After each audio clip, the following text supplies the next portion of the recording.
Okay, so we are now recording. And as I said, I'll be posting these on YouTube.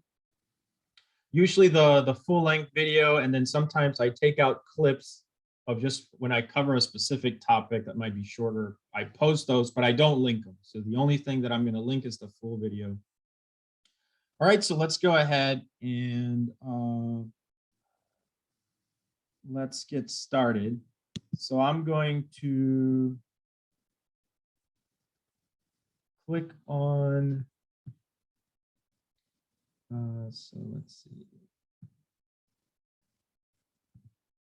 So let's click on, so this is 365. I'm going to share the screen. You guys, so share screen.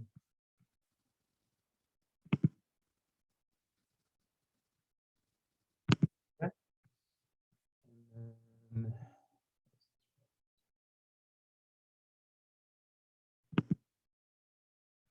all right, can you guys, all right, so let's see. Yeah.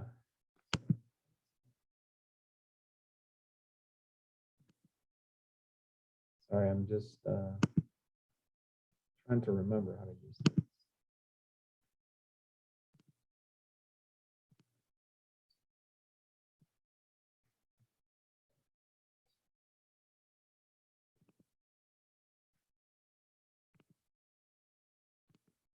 All right, so let's go ahead and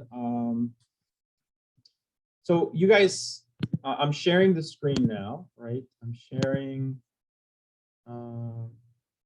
the screen, and you can see this is on Brightspace. This is the course. ITS 365. So welcome to ITS 365. This is our meeting place will be on Zoom. As you know, so everyone hopefully is here. There's the link and the information. Additionally, we're going to have a course website with a schedule, so you can see this here.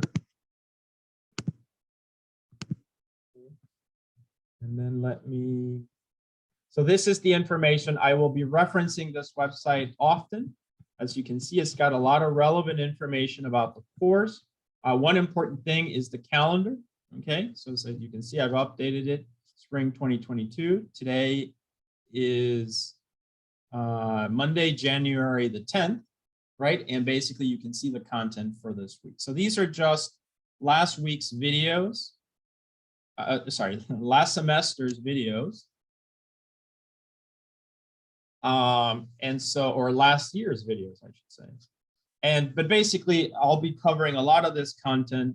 I'll be replacing the videos with the newer ones that we generate this week. All right, so this will be the, as I said, the calendar. All the topics are here, and for the most part, I will be following this sequence of topics. All right, so let's talk a little bit about so the name of this course is Machine Learning Foundations. ITS 365, and as it implies, it is a foundations course. Okay, so it is. So let me do something. Give me a sec here. See if I can do this really quick. Stop. I'm gonna pause.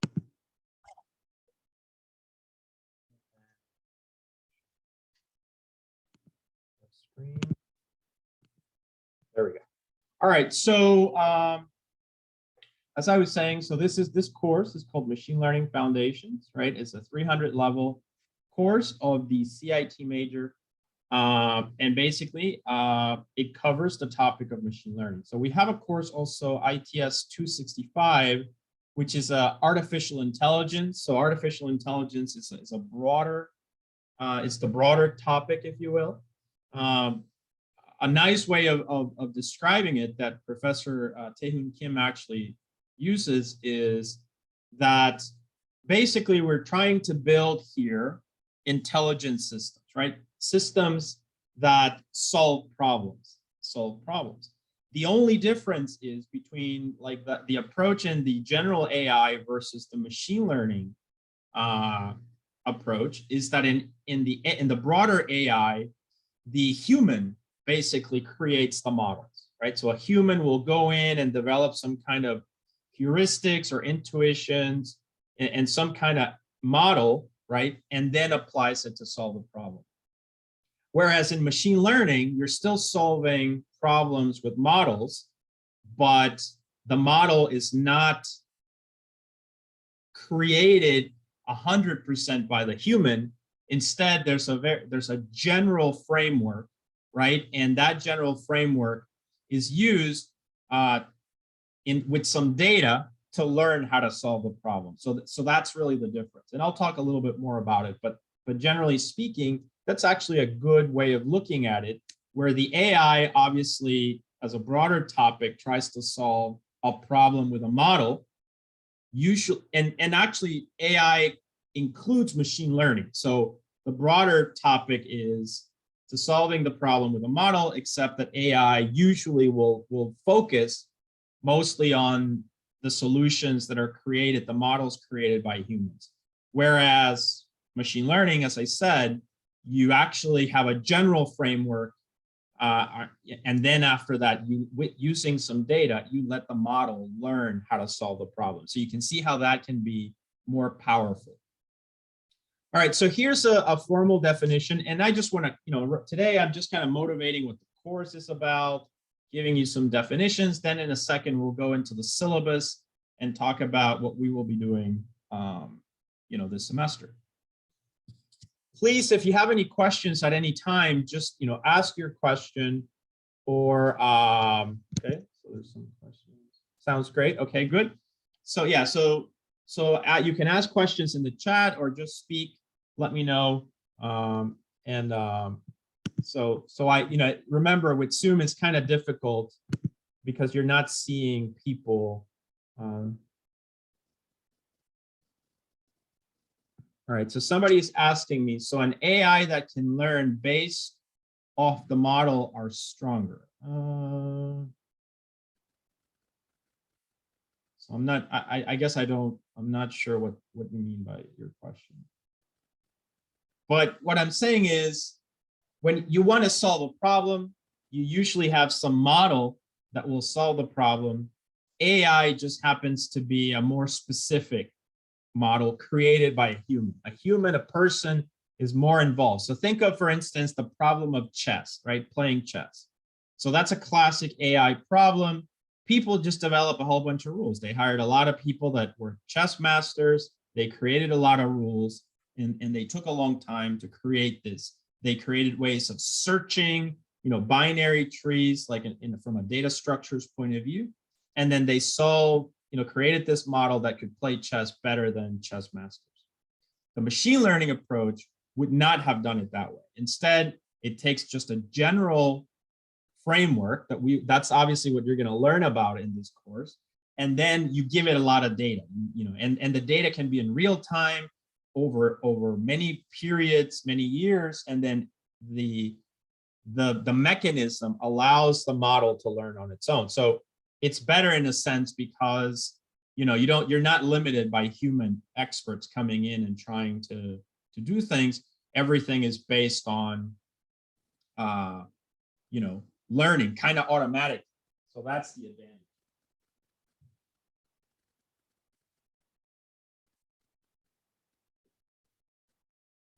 Okay. All right, great. So but here's the definition.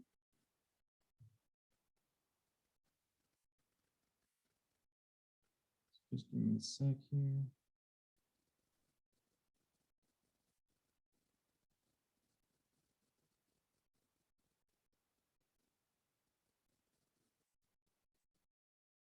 All right, so the definition of machine learning foundations, like the formal definition is, this course provides a basic introduction to the machine learning pipeline and related concepts.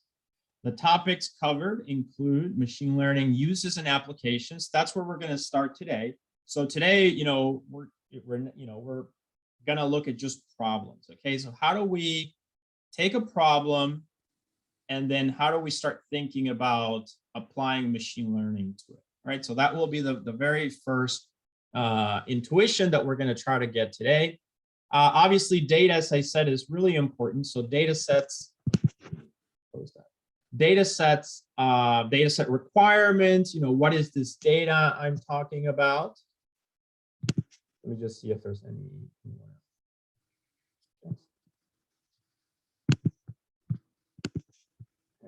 Just checking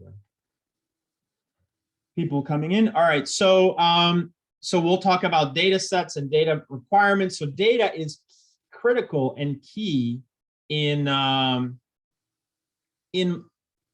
machine learning. Okay.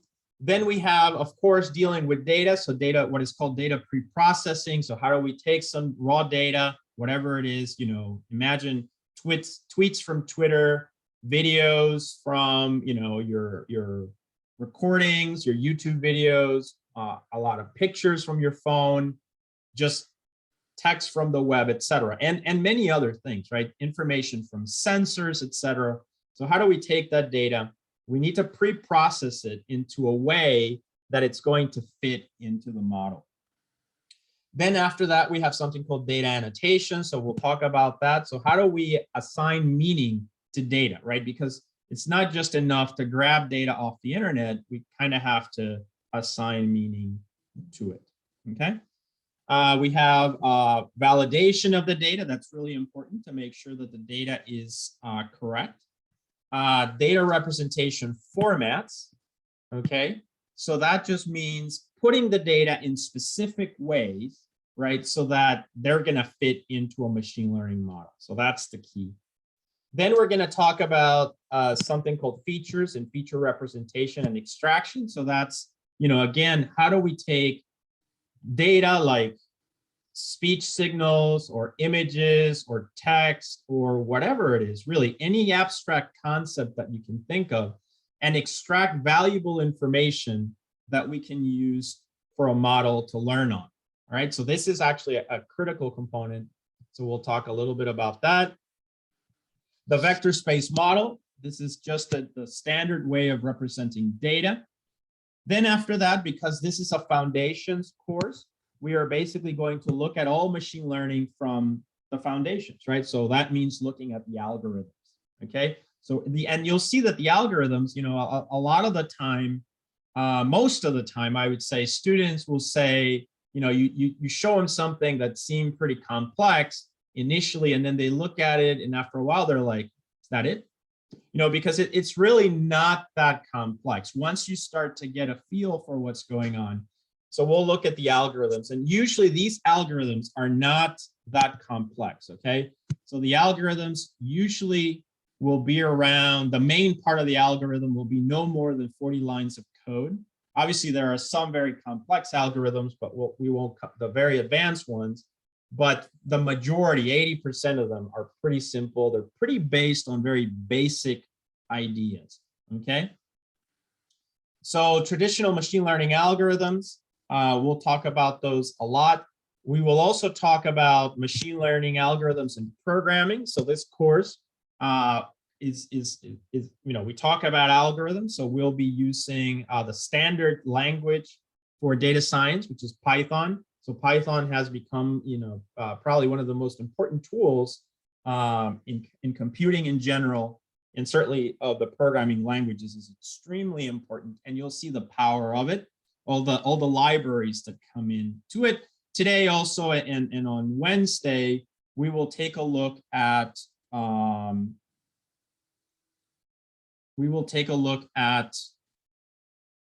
software that we're going to be using. So probably, I'm sure you've heard of the software. Basically, we're going to use the Anaconda environment, and we're going to use Jupyter notebooks for the most part all semester. Right, so that's a very, very nice way of developing, and learning in a very standard approach as well.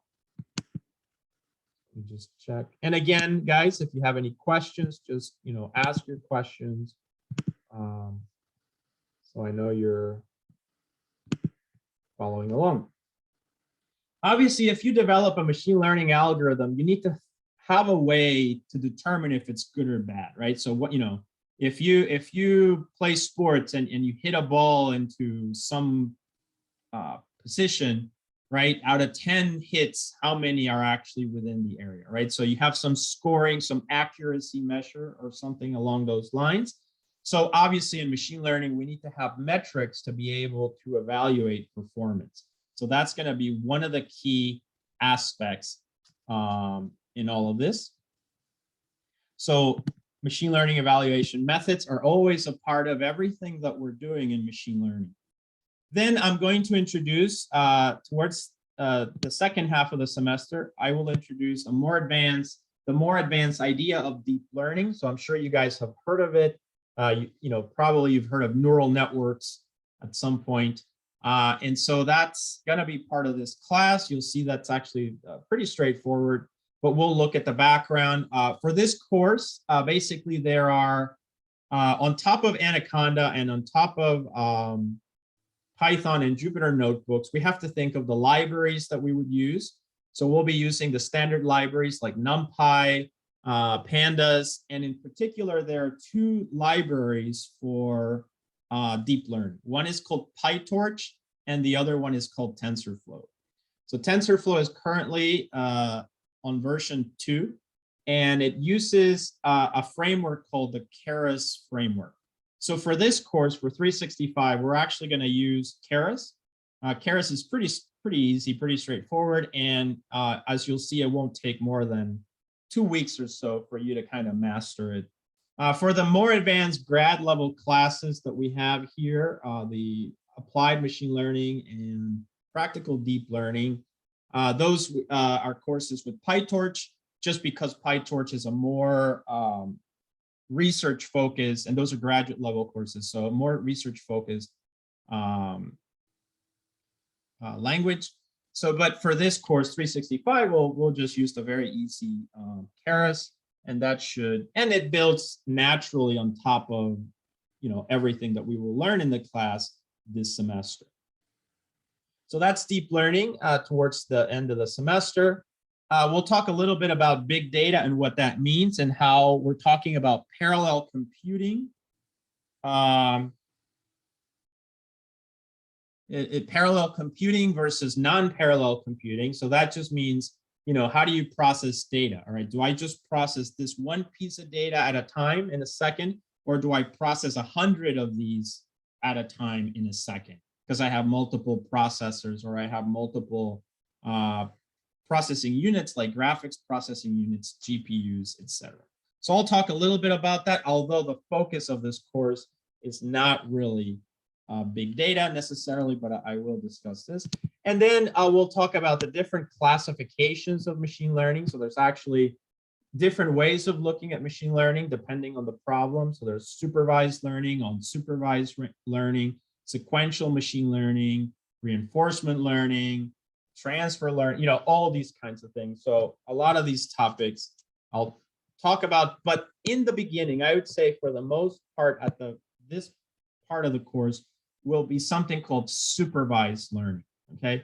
And then after that, the other topics of reinforcement learning, which are very interesting, and I'll discuss them. Finally, we'll talk a little bit about something called statistical significant analysis. So you guys have probably taken a statistics course, probability course, and we'll talk about, so you probably remember something called the p-test or p-value, statistical significance, those kinds of things. So we'll talk about the t-test here, which is something that can be used for machine learning to compare, right? To determine, okay, this machine learning algorithm A is better than B because of these metrics, but also it's statistically significant that it is.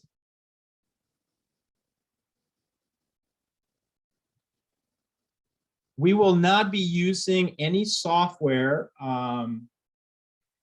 that, a lot of the, so I would say all the software that we're going to be using is going to be around Python. Okay, so, even Anaconda or everything is just basically a nice way of installing on your computer a whole bunch of things.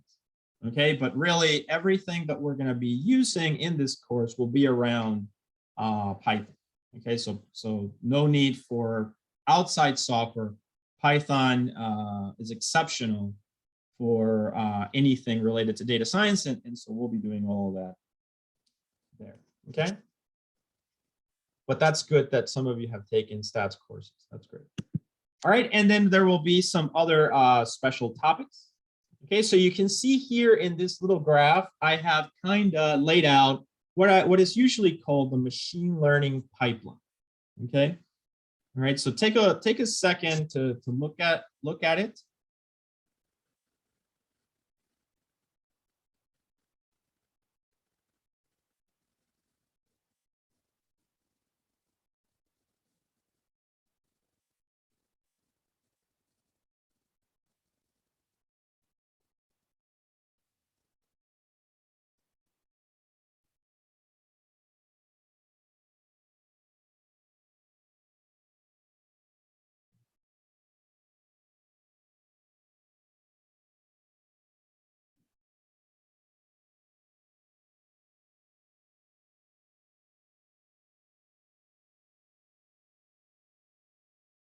All right, so all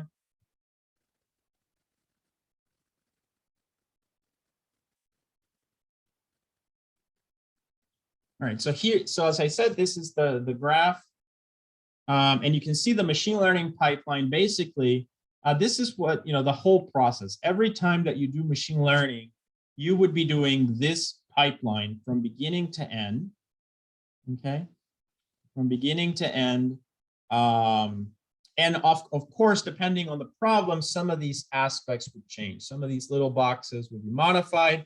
You can see that I have a general name for the box, and then I have, like, you know, different approaches or different things that we can do. Okay, so this is what we will learn about in this semester. Okay, just give me a second, guys. I have to pause for a sec. Recording now. All right, so let me go back.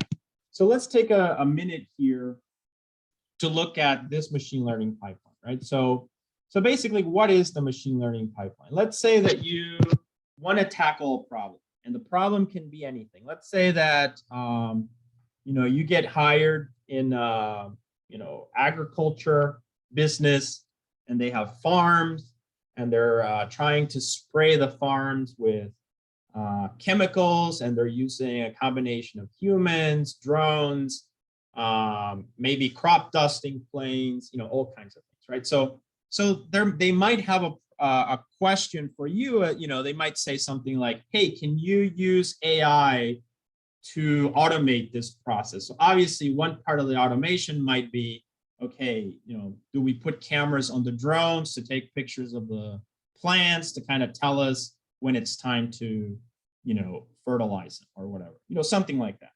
But remember, your problem can be just about anything, right? So your problem can be just about anything. Your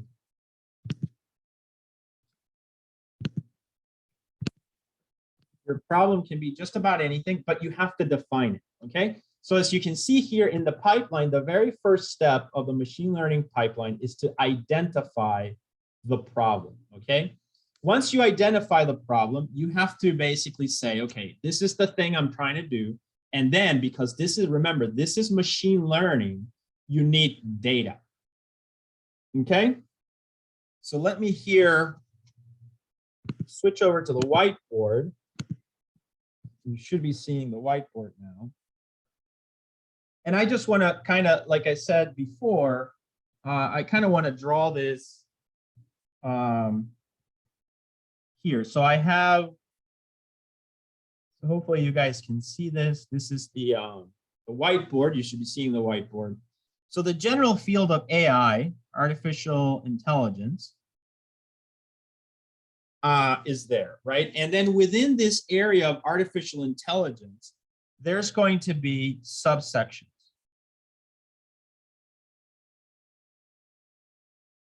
And there can be more, right? So the general area is AI. And what does that mean? It basically means through automation,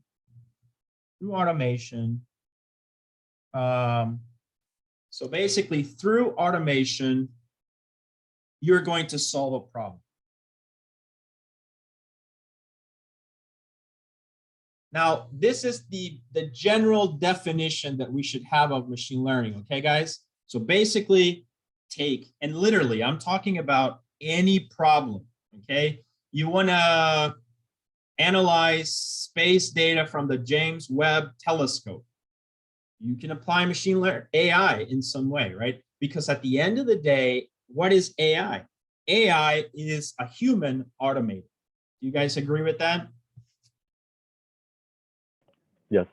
Yeah. And what can a human do? A human can do a lot of things, right? Humans have done amazing things, right? Since evolution and everything. So humans can solve anything. And that's the idea with AI, that it basically wants to automate a human as much as possible. So basically, it's all about solving problems through automation. As Professor Kim usually likes to say, you know, with his AI class 265 versus 365, although he does talk about machine learning, he has to talk about the broader scope, right? So that means that machine learning is just a piece within AI. And so 265 is usually about solving those problems, but where the human creates the model. So there's always a model, okay? There's always a model. But I would argue that kind of the model can be a lot of things, depending on the problem, right? But the key difference is that here the human has a stronger involvement in developing it, whereas in 265, whereas here a lot of the learning comes from data itself. So this one is more automated, right? And the goal would be actually to create general frameworks that just learn on their own. Imagine that. You know, you're limited here by the number of employees you have in your company, by the number of consultants you have, by the number of people, okay? But in machine learning, you're less limited by that, because now you can just kind of unleash the model, give it a lot of data. They're very data hungry though. So you need to have a lot of data, and you can have the model learn, okay? So that's the key thing here. All right, so that's basically the idea, okay? So that's the difference. And then you heard me talk about deep learning. So deep learning is actually just within machine learning. So machine learning is a whole, basically, it's a pipeline and a whole bunch of algorithms that go into that pipeline. That's basically what it is. And those algorithms are based on some clever programming tricks. They're based on statistics, probability theory, linear regression that you probably learn in your statistics classes, and then a few other ideas, right? Like things to deal with data. But in essence, this is the difference. And so deep learning is just a subclass of machine learning algorithms within the field as a whole of ML. And then ML is a subset within AI, because outside of ML, the classic example is, you know, the game of chess, right? So chess, how traditionally it was solved, you know, 20 years ago, when you guys remember Big Blue and how it played on the Jeopardy. Was it Jeopardy? No, it wasn't. Yeah, I think it was Jeopardy, right? So it played on Jeopardy, and it was able to beat the Masters or chess, how it played in competitions. Basically, these were very heavily influenced by humans. So when you have a lot of information from a human, that was usually called an expert system.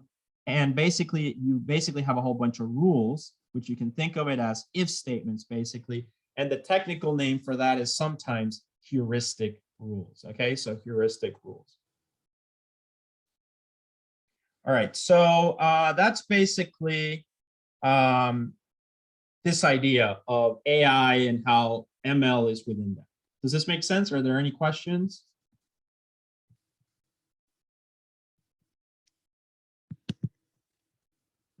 It sounds like there's no questions.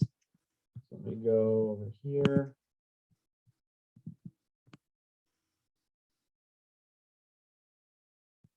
Okay, so So let's stick back to this. And as I said, today I'm just kind of motivating the problem, what it is basically. I'm trying to give you the what so that you know what this class is about.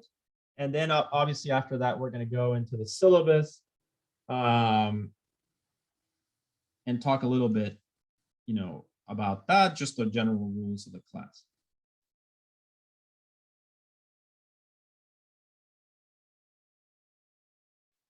All right, so let's take a look at this picture here now a little bit more formally. So I like this picture. It's a good way of thinking about machine learning. So remember, whenever you have a problem, you have to identify the problem. So this is something that we will do today. I will basically we're going to go to the whiteboard and we're going to think of problems, okay? And then we're going to start just learning. We don't have to code or anything for that. We're just going to start thinking about, okay, how do we identify the things that we need to make a problem into a problem that you can attempt to solve with machine learning, okay? So let's take a look at this pipeline. So let me see if I can make this a little bit bigger. All right, so the machine learning pipeline starts with identifying the problem. Notice that I put an arrow here, and it basically means, it kind of implies that this whole thing that's covered by the arrow is like a single, it could be seen as a single box, right? But I just broke it out into more boxes. So first you identify the problem, and that's really, you take a pen and pencil, paper and pencil, and you write down, okay, this is what I'm trying to solve, and start to think about that. Once you know what you're trying to identify, then you follow this whole process and you arrive at this. I just wrote down this box that says data set ready for machine learning. You see that? What that implies is that if you want to solve a problem, you're going to need basically two things: algorithms and then data, okay? The algorithms need the data in a specific way. All right, so it's kind of like this idea that, the algorithm needs all the data to be in little squares or in circles. If you don't make it into a circle, it's not going to fit into the circle hole, right? Or the square hole or the star-shaped hole. So it's kind of like that. This idea that we identify the problem, then we have some data, but the data needs to be in the right format, ready so that we can plug it in to the machine learning algorithm. So if you look at this, it's kind of like that, right? So, and then notice here, there's a lot of algorithms. So that's basically the focus of the class is we're always looking at this pipeline. So you can think of it as looking at it horizontally. We're always applying this pipeline, but vertically, we need to learn all these variations of it, right? So, we need to do this pipeline, but this time around, I'm going to use KNN instead of naive Bayes, or I'm going to use neural nets instead of linear regression, or I'm going to use k-means instead of GMMs. That's the idea. So to arrive at this data, notice that the data I wrote here, X and Y, and that's usually because whenever we think about machine learning, we're going to be inserting the data as the X and the Y, okay? And that's really very important, right? That we understand that. That's going to be our data that we need to create.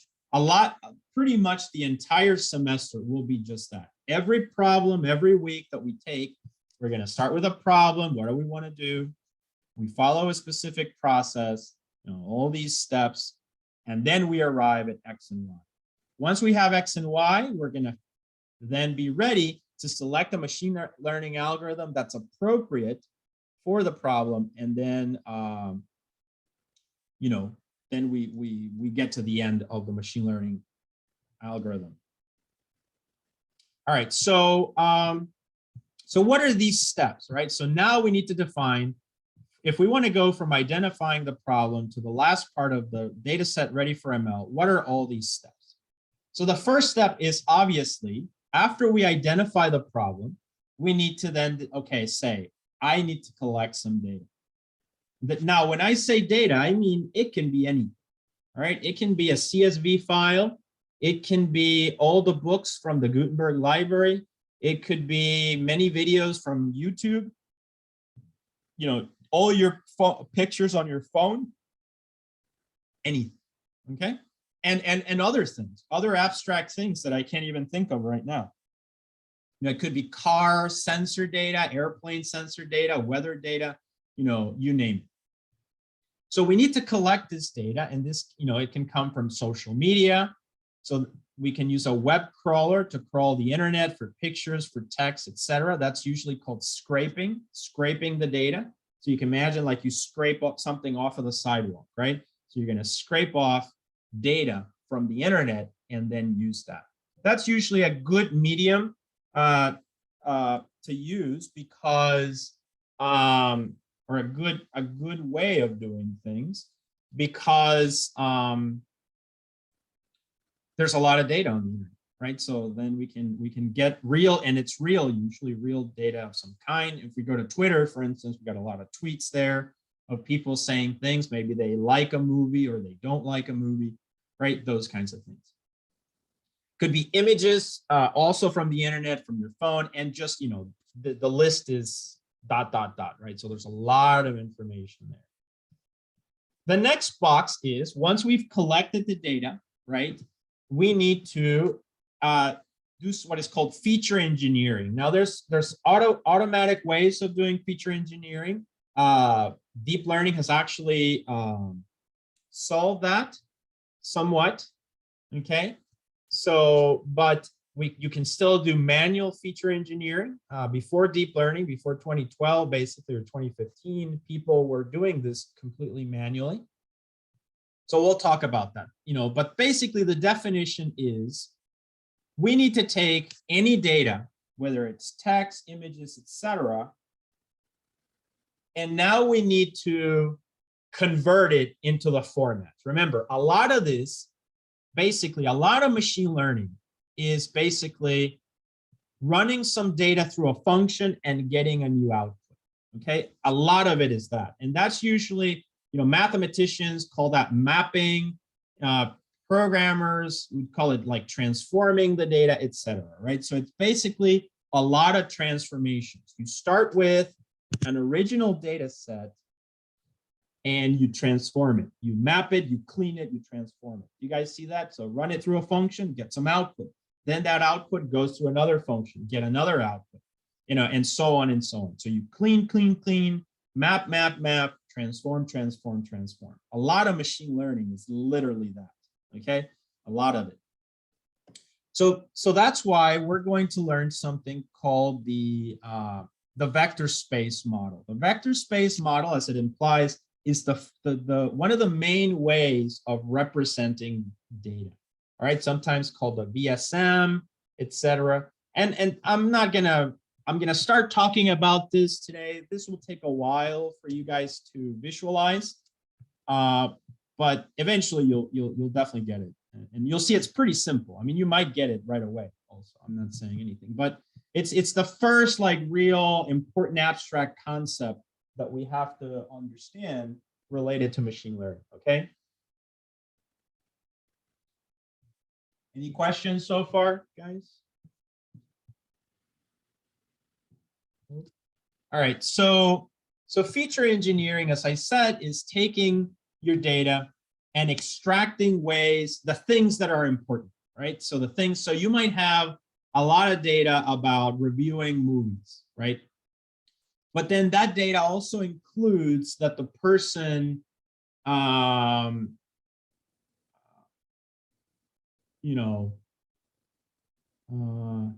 speaks other languages, for instance, and for whatever reason they put that they speak that other language there. That, the fact that they speak that other language and the fact that you have that information may not be relevant to the problem of predicting if they like a movie or not. It may or may not, but let's say it doesn't. So if it doesn't, then you don't need that, that they speak a foreign language as a feature, right? So that's what this is. Feature engineering is, again, just figuring out what are the things that are important to building a model that can help you to predict if a person is going to like a movie or not. You guys see that? So that's really important. All right, and so that's part of the feature engineering, and all of this is part of identifying the problem, right? So So today we're going to just look at examples, as I said, of how this would work. Then after we've defined the features, what the vector space model actually has a very nice way of taking some data and graphically viewing it or understanding it in a geometrical sense. So we will actually take a look at that. That will be pretty, I think that will be very interesting to you guys. And definitely that applies to a lot of the problems. So certainly every time that we look at some algorithm every week, we will always be touching on feature engineering, the vector space model, etc. After that, the next step is pre-processing. And that just basically means, okay, transform, clean. Notice here, you do more cleaning of the data, because data, unfortunately, when you're getting data from the world, you're going to find that your data is very noisy.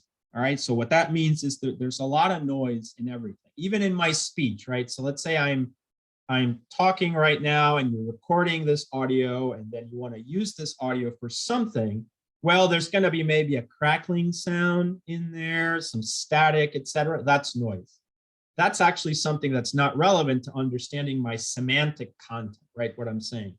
So there's always going to be noise depending on the channel, as you guys know, on the channel medium that you're using for the communication. But there's also, there could be semantic noise as well. Let's say that some students were chatting in the background and they're like, hey, how was the game and whatever, and I'm talking. So obviously what you want is just what I'm saying, hopefully, right? And not what they're saying. So then that's noise as well that needs to be filtered out. And if that's in the background of a lot of your videos, that's a problem that you need to address, okay? So these are, again, the problems. So transformations, remember, just whenever you think of a transformation, just think, I have a function, I have an input, the function gives me an output. That's a transformation of the data. All right, so pre-processing includes cleaning, transformation. It also includes, at this point, this idea of labels, right? And what are these labels? Labels are things that the computer will learn about the data. And this is where the human comes in. So for instance, let's say that you have 100 pictures, right, of your vacation. And the 100 pictures of your vacation, about 20 of them are of beaches and the ocean. And the rest of the pictures are maybe you traveling by car, by plane, by bus, etc. So then if you want to model it just to text the pictures of beaches, well, you can't just give that data to a machine learning algorithm and expect it to know. Because first of all, what is a beach, right? We know what a beach or an ocean is, but a computer doesn't know a picture of an airplane or you traveling on a bus versus the picture of an ocean. Do you guys see that? So the idea of a label is basically that you're going to say, well, for every picture, every one of the 100 pictures, I'm going to put in a label. That can be a word. It can be like ocean, not ocean, or it can be a number, 0 and 1, or you can choose that you want -1 and 1, whatever you want it to be. It just has to be codified in some way, some kind of a number, right? And then, so then that's basically what a label is. So you would have 20 images that have a label, ocean or beach or whatever, fun, whatever you want to call it. And then the other 80 have another label like not beach, or it could be maybe like transportation, or you could have, maybe you have some are beach, some are flights, some are bus ride, and so on. Do you guys see that? So that's what a label is. It's just a little word that you associate with the data itself. And this can be the same for like text. So let's say that people say, I like the movie The Matrix. And then another person says, well, I didn't like the movie Avengers, right? Avengers #1, right? So then what are the labels there? Well, you're trying to build a model for predicting if a person would like a movie or not. So basically your label could be, well, for this tweet, they didn't like the movie. So then you say the class is not liked. And then for the other one, they liked the Avengers. So then they say, yes, I like the Avengers. So it could be a 0 or a 1, a -1 and a 1, a 1 and a 2, whatever. It's usually a number. And when you use words, some frameworks will automatically change it to a number, or you have to, by hand, convert it to a number, but it always has to be a number, right? It can't be a word. So it has to be codified in some way. Does that idea make sense, guys? Yes. Yeah, and so like I said, part of today is just defining the problems. So we'll take a look at some problems, and I usually like to ask students actually their own, so we'll make it a little bit more interactive that way. All right, so basically we have the data preprocessing. So labels. Labels are really important. Labels are associated with this idea of supervised learning. And for the most part this semester, we will cover supervised learning, although we will cover unsupervised methods, sequence mining, and reinforcement learning. So we'll cover all the topics, basically because they're the foundations of machine learning from the algorithmic point of view. But I usually provide all the code. So I want you should understand that, first of all, the code is already on GitHub, on my GitHub, and we'll talk about that in a sec. You just have to, I sometimes ask you to kind of finish up the code or adjust it to something else. Now, we will have assignments. I'll usually try to assign something once a week, just to keep you engaged, but it should be pretty fun. And like I said, everything that although we'll be covering the foundations, we'll be using all the libraries, so you should be able to use all those algorithms to solve real-world problems. Now, not every problem requires tons of data, so some of them will be smaller, and then we will also learn Keras and Tensorflow in case that you ever encounter like the big data problems, right? So you might say, like, when I have millions and millions of records, what do I do? So we'll cover that as well.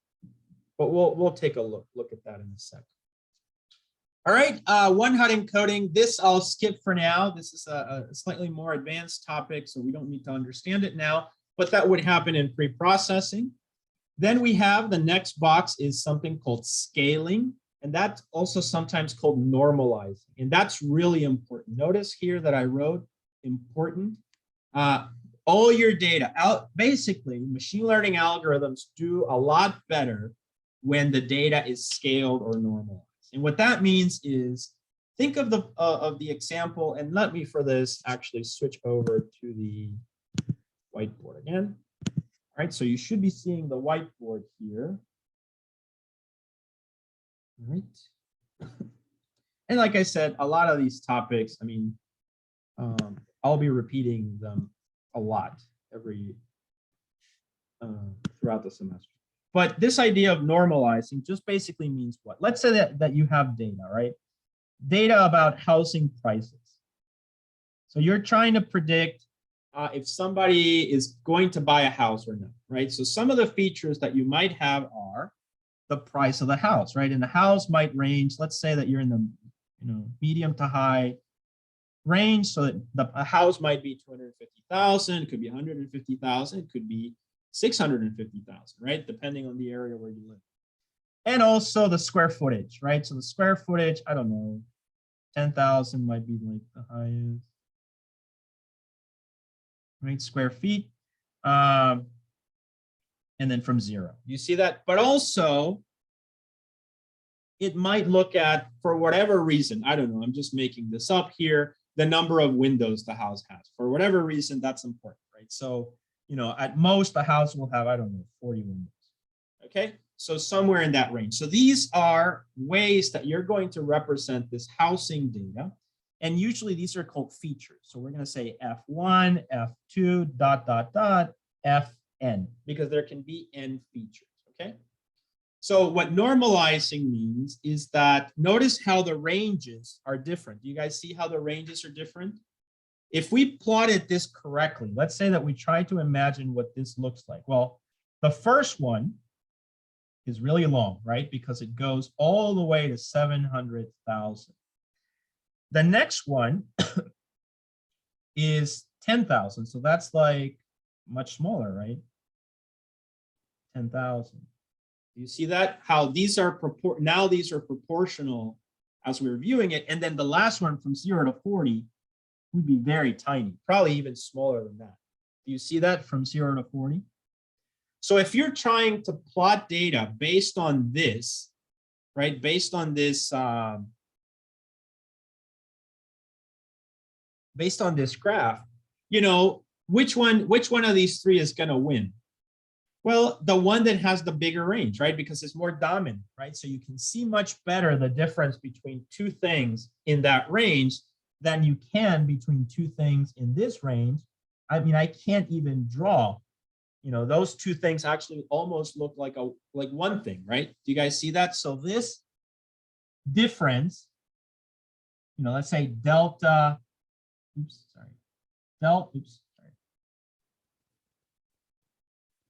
So let's say this is delta F3, this is delta F2, and this is delta F1. You know, if you notice, delta F1 is much, much bigger than delta F2, which is much, much bigger. Much, much bigger than delta F3. Do you guys understand this concept? It's very important. Yes. Yeah. So exactly. So it's like a regression line, and as it goes on, it gets smaller. Say that again. Is it like a regression line, and when it goes on, it gets smaller? Yeah. Like F1 is bigger than F2, F3 is big, F3 is smaller than F2 or F1. So F4 would be smaller than all the others. It could, right? So they can vary, but the problem is that this one is dominant. Do you see that? Because just from the point of view of your eyes, right? Which one is easier to see for you? This one, right? That difference. F1. Yeah. Does that make sense? So it's based on sight? Not based on sight. It's an analogy that I'm using. Not at Oh, all. okay, I get it. I'm just making an analogy here. Sounds it's good. not. It's based on mathematics, basically. But okay.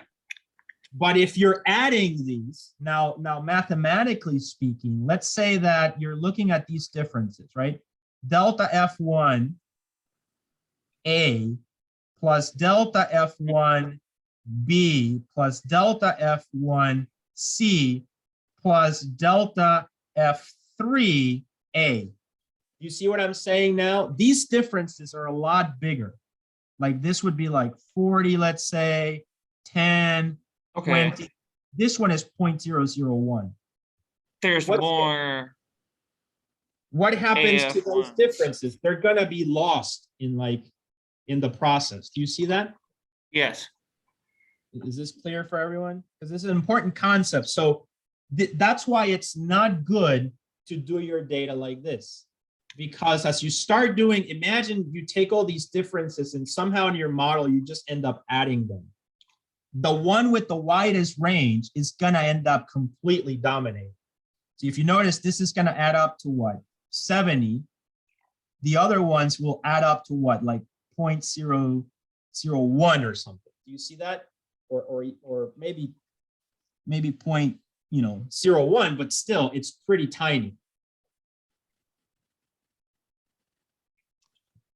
Do you guys understand? Yes.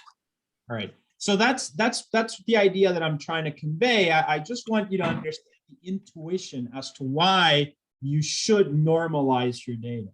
And what that means is, now let's take these 3 ones, but now normalize them. And what does that mean? It means that now we're going to change them to a range, right? So we had something like this, right? So we had 700K, 10K, and 40. What I mean now with normalizing is that we're going to, regardless of what the initial values were, we're now going to normalize them from a range from, say, from 0 to 1, like a percentage. You guys see that?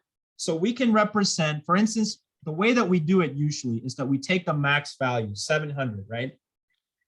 And then all the values are going to fall somewhere in between that, right? So if it's, for instance, this one, it's in the middle, right? So that would be something like 350K divided by 700K. So that's 0.5. Do you see that? And so now this one is in the range from 0 to 1.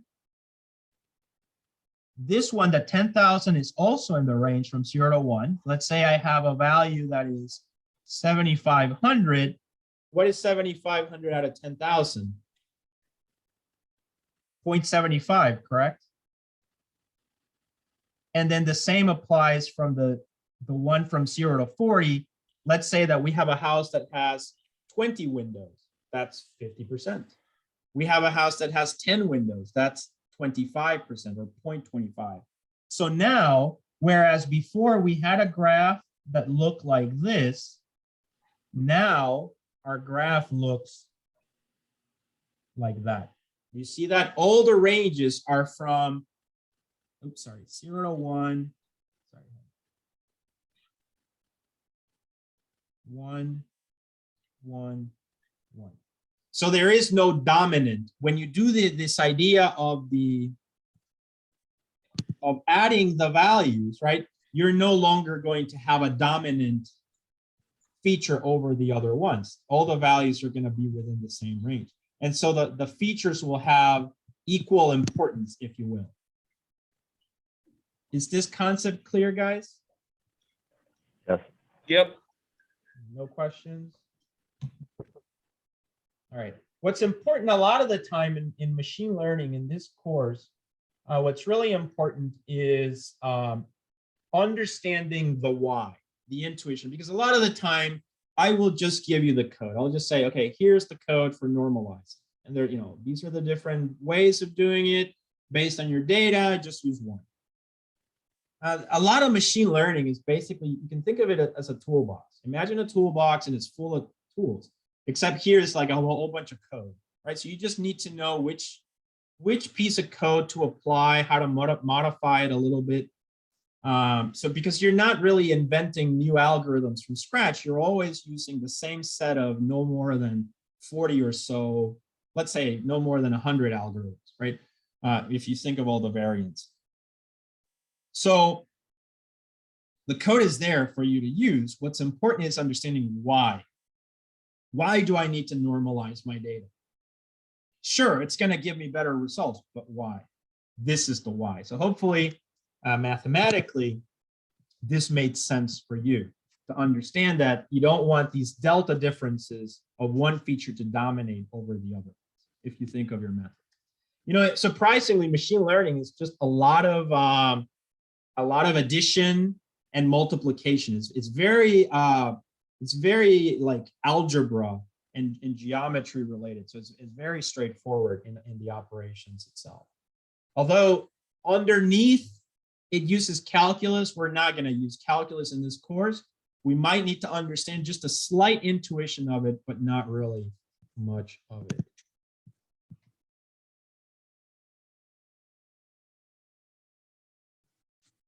Yeah, so yeah, exactly. So as I said, with the features, you just don't want, the goal is not to have values that are more dominant than others. And so you equalize the playing field by just representing everything out of the, what matters in machine learning is not really, here's the key thing. What matters in machine learning is not to know exactly what you make, but to know what you make in relation to everyone else. Do you guys see that? And that's why normalization works really well, because, for instance, you might make, let's say $200,000, and then someone else makes $250,000, and that's great, but that alone doesn't tell you much. Now, if you know how much everybody makes, let's say that everybody makes 250,000, then that means you're the top earners.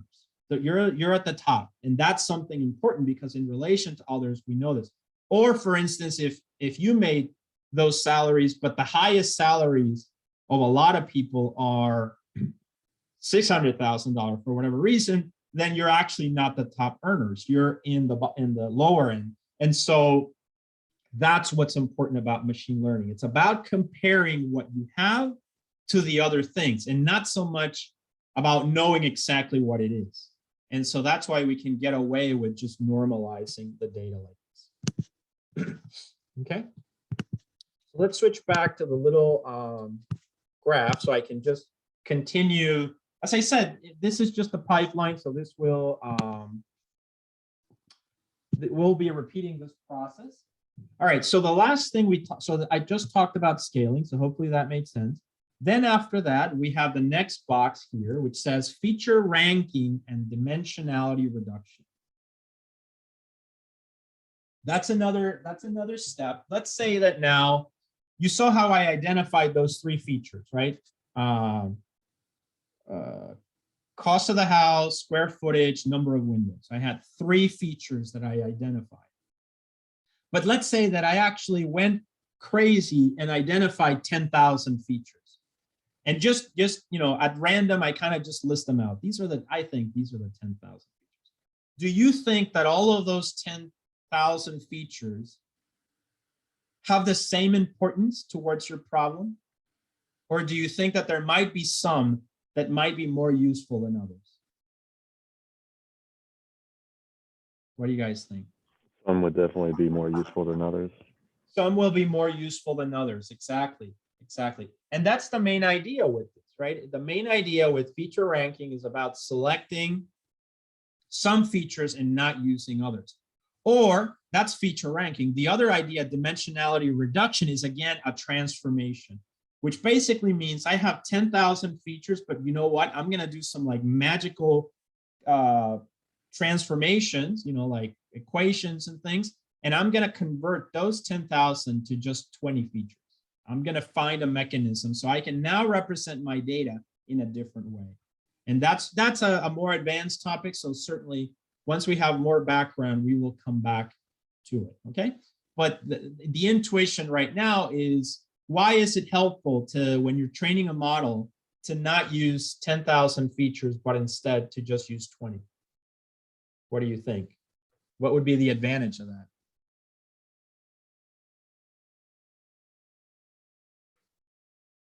To use less features over more features?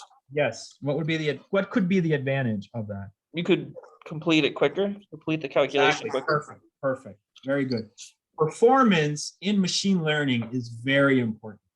Okay. And so what can happen is that your model can be very slow. And so you might have a great model, but if it takes 2 weeks to predict what you need tomorrow, it's useless, right? And so sometimes, although when you do some of these transformations, obviously if you select fewer features, you might lose some information, but sometimes it might be better to lose a little bit of information to still have a model that works, okay? So that's, again, the intuition of feature ranking. And then you can see over here, I have a few names like singular value decomposition, SVD, chi-square, PCA. These are the techniques that we would use. Again, for the most part, I'll give you the code, or I'll give you a library that will do it for us. But because this is a machine learning foundations course, we will cover the intuition of it and get into some aspects of the algorithms, just so you have a general sense of how it works, okay? And then once you finish that, you arrive at the X and the Y. And this is, the X and the Y is basically the representation of the data, okay? The representation of the data as the X, this is gonna be the X, usually I'm gonna call it a matrix, and this is a Y vector. And we will see what that is. You'll have a homework this week that should be very, it's not difficult, but it'll maybe take a little while to do, but it'll definitely get your minds going, okay? All right, so if you notice at this point, I've completed the yellow line here, the gold line, and now my data is ready, data set ready for machine learning. So then now come the circle, which basically means machine learning algorithms. Now that my data is ready, I have to select an appropriate algorithm or an appropriate set of algorithms to run my data on. What needs to happen there when you apply the machine learning model or algorithm is that two things. From the data, the model will learn. At first, you have a model, but it has no data, so it basically doesn't know anything. So it's confused, you know, it doesn't know how to do things, right? But then once you give it some time to look at the data and learn, then it's what is called trained. Okay, so the model is trained based on whatever algorithm, and then now that it's trained, you can just use it to predict other things. So that's the goal of machine learning, right? The goal of it is you train it with 100 pictures of cats and dogs today, and then a week from now, you get a new picture. And you don't have to have a human look at the picture. You just feed it to the algorithm. The algorithm will tell you, okay, yeah, that's a picture of a cat, or no, that's a picture of a dog. Does that make sense, guys? That's the basic idea of what we're trying to do here. So here, this is what's gonna, basically every week, actually, this is what we're gonna be covering, a different algorithm. So you can see here, I have algorithms K and N. We'll probably start with that one next week, next Wednesday, because that's right. We're going to teach machines. We're going to teach machines how to think for a specific problem with a very specific general approach. Okay, so that's basically what we're trying to do. So we can't say that we're teaching it how to think everything and with, you know, just like that. We have to give it some initial model, but the model is created in a way, yeah, that given the data, it can learn how to predict. It's got to be very specific usually. So it's specific, like, is this a cat or a dog, or is this a bus and a plane, that kind of thing.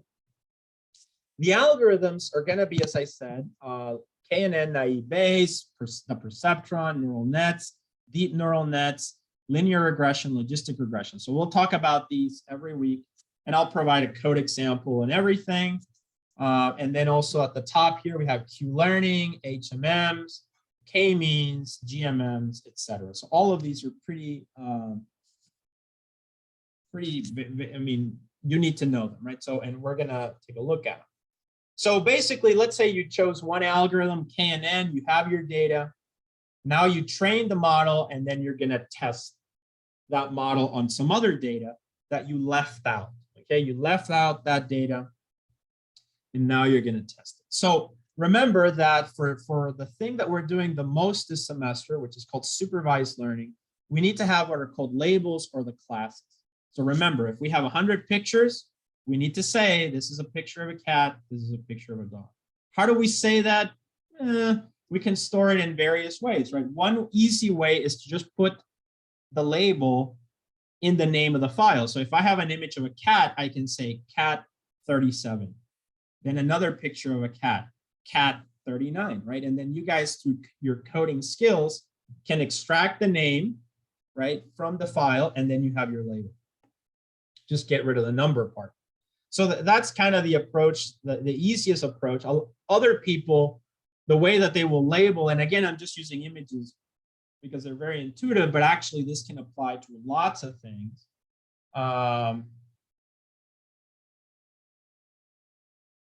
This can apply to lots of things.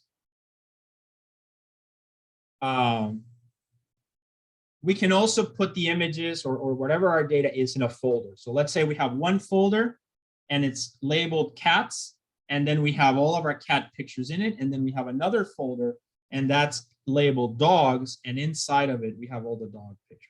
Okay, so there's various ways of doing this efficiently. You could also have it in another file, in a dictionary. You could have a dictionary, for instance, of, you know, a Python dictionary where the ID, for instance, is just a path, or, you know, like the operating system path of where the file is located, and then it's got the label cat, dog, you know. So there's various ways of doing it. But basically, what's important here is that the labels can be, you know, something like this, nominal, so 0, 1, 2, or it could be -1 and 1, or it can be a real valued number. So what that means is that for an image, instead of saying cat or dog, we would have an actual number a real valued number from 0 to 1. So that, for instance, it could be 0.33, 0.37, 0.55.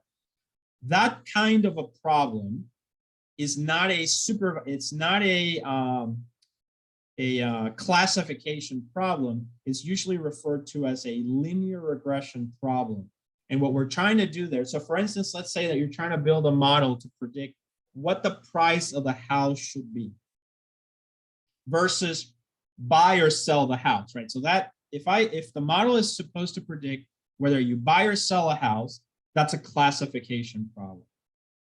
But if it's supposed to predict not if you buy or sell, but instead, what is the price? Is it 250,000, 253,000, 279,151.37? If it's predicting a real valued number, then it's not a classification problem. It's a linear regression problem. Sometimes just called a regression problem, although it's better to call it a linear regression. And you can see that there. So that's a specific type of supervised learning problem that is also very important in modeling. Does that make sense, guys?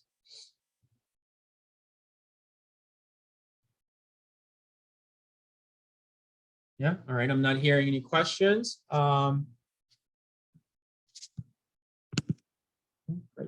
All right, so once we know this, once we've defined what we're trying to predict, the very last part of this, notice here in the box I wrote performance evaluation. And what that means is just like with everything, right? We need to basically identify how good our machine learning algorithm is. Okay, that's really critical. All right, so that's usually called performance evaluation. And you can see here that involves some metrics. So you can see I have something called accuracy, precision, recall, F measure, the ROC curve, and the confusion matrix. And there are many more metrics actually. These are just the metrics for supervised learning, but there are metrics for other areas as well. Okay. And as we start getting into those problems, we will look at those specific metrics. But for now, just to get a feel for machine learning, we're going to look at these metrics. So what's the idea there with performance? So let's switch over to the whiteboard.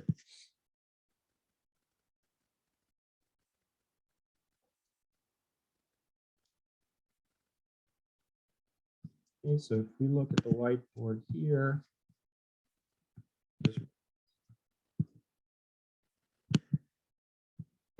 so performance just means, I have I have a model, right? I have a model. And the model actually, we're going to think of it as taking two things. Okay, the model takes something called the weights and then something called the data. Those are really the two things. So the model can be just some program, some algorithm that you have, but that algorithm needs to learn weights based on the data. All right, so usually you can do one of two things. You can give it the weights and then the model is ready to go, and then it just keeps using the data to train. Or you can just give it the data and the model will learn its own weights. Okay, so that's the basic idea. But once the model has learned, you need to test it and then measure performance. So how do I do that? I need to give it more data.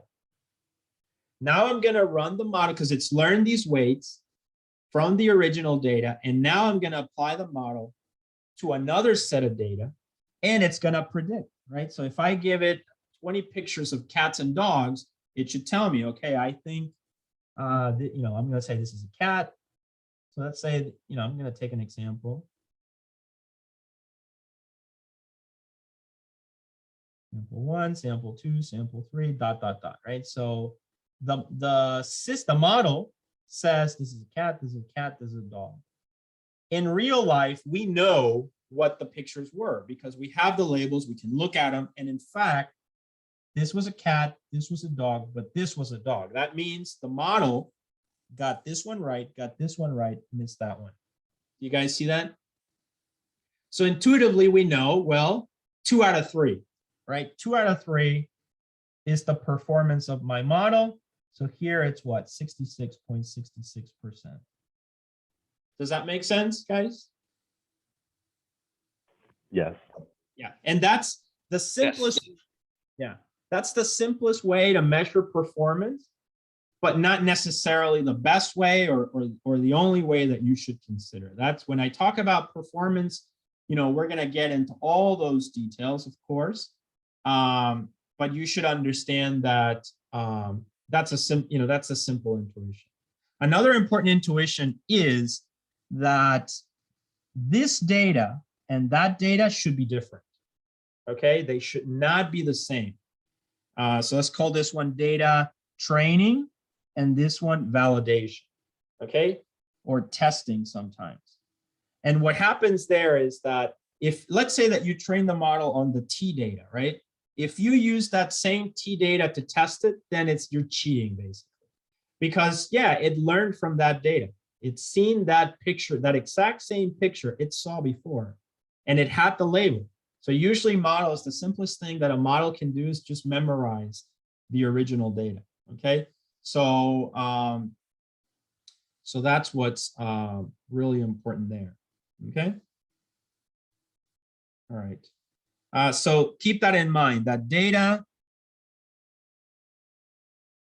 T should be very different from data V, okay? Or they should be completely different.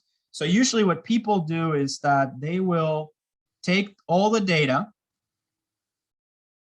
and randomly just say, you know what, I'm going to use 80% of it for training and 20% of it for testing or validation. Okay, but they should not overlap. Not a single sample should overlap, because really, if anything, think of it this way. You want to make it as hard as possible, right? The problem. You want to check your model and say it's good, then, you know, keep a data set completely separate so that, you know that it's good. We do this intuitively, right? So let's say we're learning how to drive, right? And you learn how to drive in some city and you know the city, but now the big test is, can you go drive in Chicago, right? Or can you go drive in another town with more traffic? How good did driving in your local town prepare you to drive in a more challenging environment?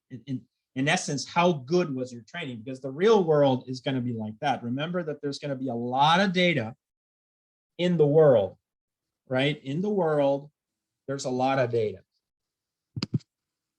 Right? There's a pool, a gigantic pool of data. Let's say that's the whole data. That's called a population. But for your model, you're going to grab like a little piece right there, the sample. Do you see that, guys? So Yeah, do we you see think, it. Yeah. you think that this model, so what's going to happen when you expand this model? So let's say that you expand it to that. Okay, it's going to, intuitively, we can say it's going to do okay. But now if you expand it that way, well, maybe performance is going to start to go down. And maybe when you're all the way over here, your performance is going to be really low. Do you guys see that? Yes. Because you only looked at a very small subset of the data. So maybe intuitively, then we might say, okay, well, if we want our model to be better, we can't look at all the population, but on a sample basis, we should randomly try to grab pieces, right? The more, the better.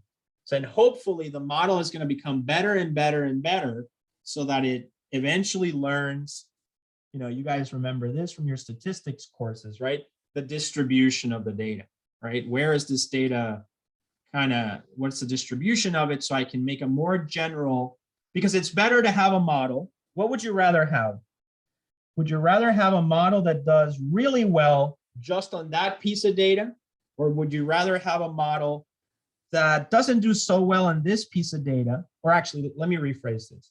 A model that does really well here, but really bad out here, or a model that does okay around here, but better in the whole? What do you think might be better? The second one. Second one, The right? one that the one that has a majority of good results. So you only want, And what you just said, that majorly, the way that we say it in machine learning is that generalizes better to the population. Okay. So yeah, very good. This is actually, a lot of it is terminology, right? So a lot of it, as we go forward, we're just going to be defining some of the terminology that we. Yeah, exactly. The generalizes the best to the population. All right, and so that basically is, if I go back to the slide, to this. All right, so that's basically this graph, right? So this figure is usually where I like to start because it just captures a lot of what we're going to be doing this semester in just one single picture. Okay. All right. So now what I'm going to do today, the rest, because today is just the lecture and the intro. So this class will usually run from 12 to 1:40. All right, with no breaks really, but that's usually how I run it. I will be posting this video on YouTube usually at the end of the day. I will also try to segment out some of the parts, because like in the next 10 minutes, I'm going to talk about the syllabus. So I will always put in the whole video, but I will also have some clips that are a little bit more like focus on the topic. Anyway, so that kind of concludes, hopefully, the overview of the course. Did it make sense? yes. All right, great. So that's the overall big picture. What I'll do in the next 10 minutes is I'll just talk about the syllabus. And then on, Wednesday, we will get into the software. Okay, so, but since I have you here and you probably want to do something, what I would recommend is that you go online and click on this link, Anaconda. You should be seeing this right now. This is the main software that we're going to use. I clicked on it. Yeah. Go to this and install this software on your computer. Okay. I assume most of you have your computer. Now we do have an option, but even if online, like it's called Scholar, but even for that you need a computer, right? So I'm just assuming you guys have your own computers. It can be Mac, Linux, whatever you want, Windows. Just make sure you select the correct software, okay? So down here, Anaconda installers, you see that? You have your Windows, you have your Mac, you have your Linux. I'm currently using a Windows for this Zoom session. So I've already installed my Windows version. And I strongly, so just install the right installer.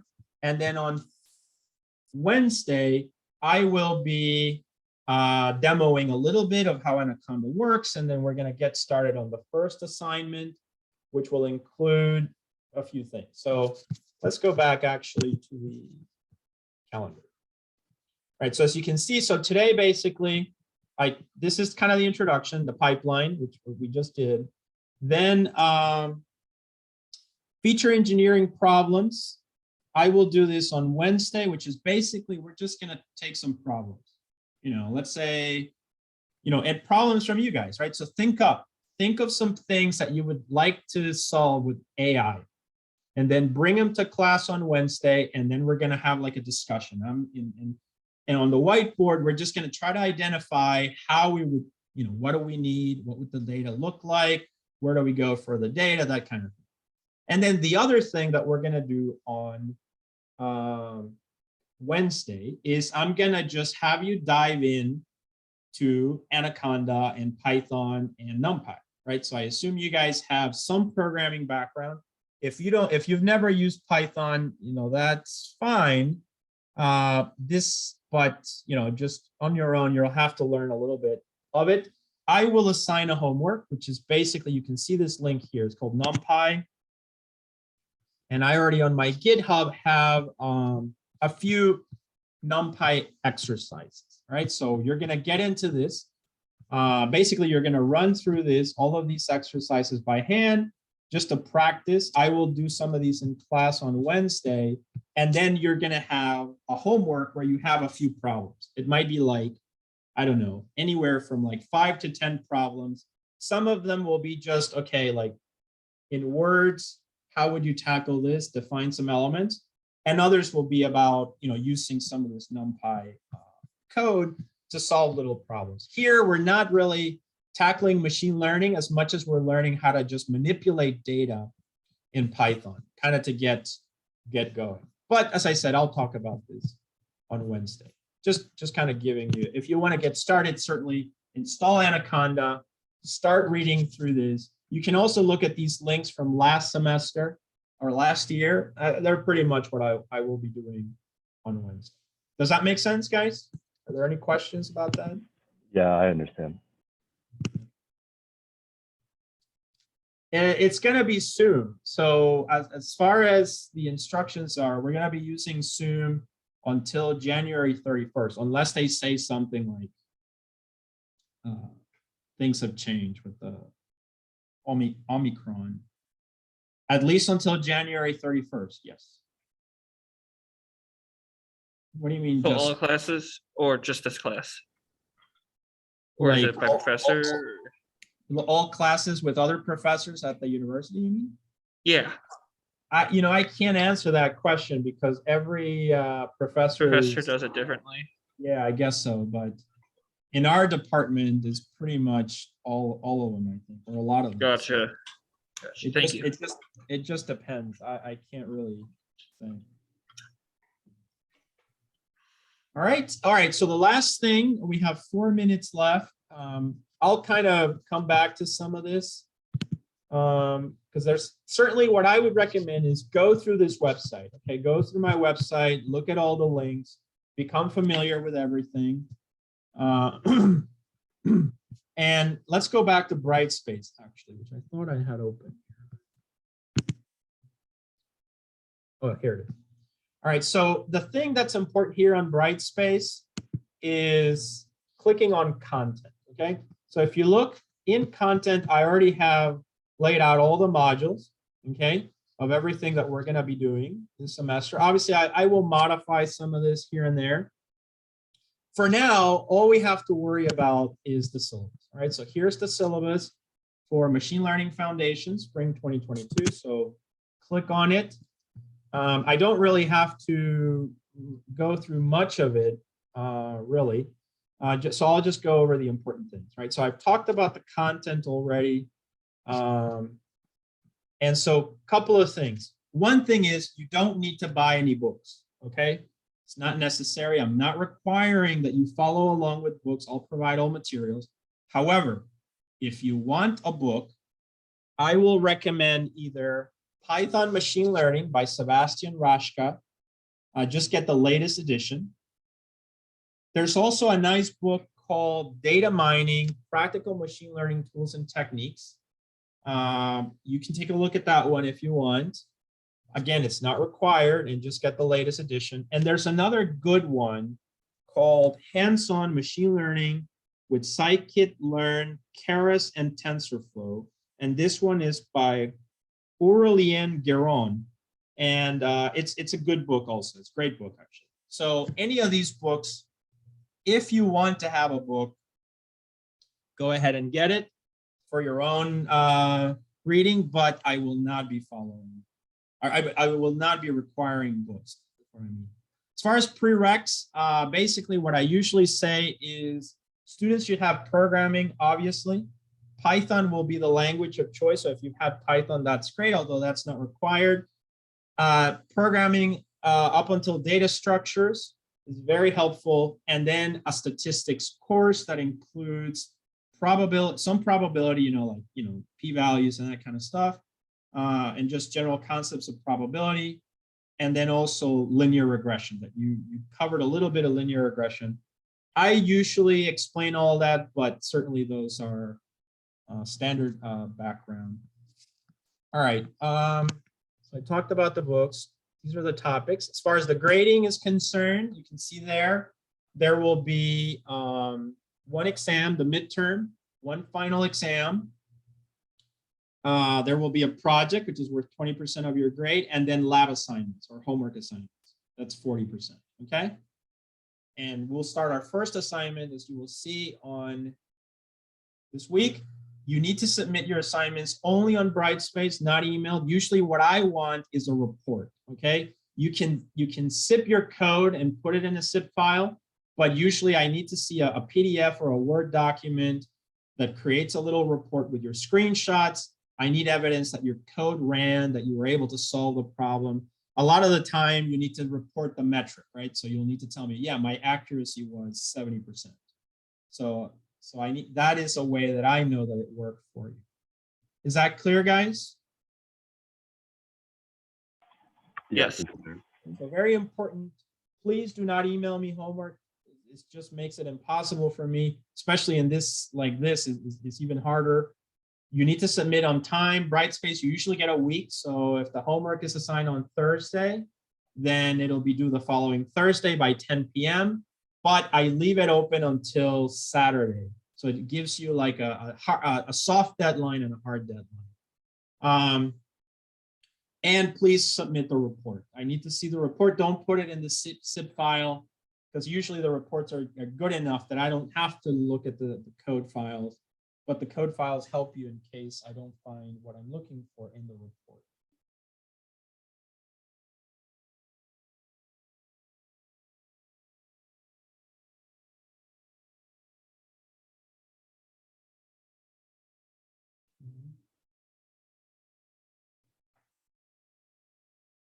All right.